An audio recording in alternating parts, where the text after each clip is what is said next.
So all I'm doing here, guys, I'm just using the rhythm for the defib. I'm gonna keep going until I get tired, until someone takes over, paramedics come.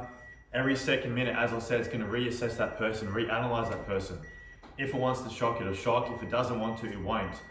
We cannot override it, but you need that. You really need that. So find out where it is for you, whether it's at your workplace, your local shopping center, sporting field, pub, club, McDonald's, KFC, they all have these defibs, but you need to know what yours looks like, how it works, where the pads go, and keep in mind the pads differ between the adult and the child and the infant. So with an adult, we talked about where the pads go. With an infant, the pads are a little bit different, right? It's a smaller body. So one of these pads is going to go on the front of that infant, right here. And the second pad is going to go on the back in the center. Really, really important. Smaller body, do it just like that.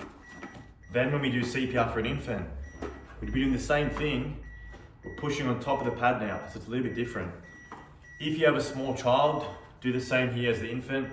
If the child's over 8, 9, 10, 11, do the same as the adult. Again, it's okay to use these with a pacemaker. It's okay to use this even if you never used one before, right? As long as you know where the pads go, the safety instructions, and not to touch when it shocks. That's the important part, and you need to make sure you follow these systems, right? So whether someone has a pacemaker or not, it does not matter. The pacemaker sits up here.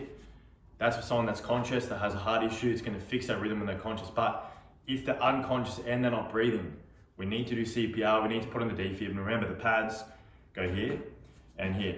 Separate from the pacemaker, but they cross the heart.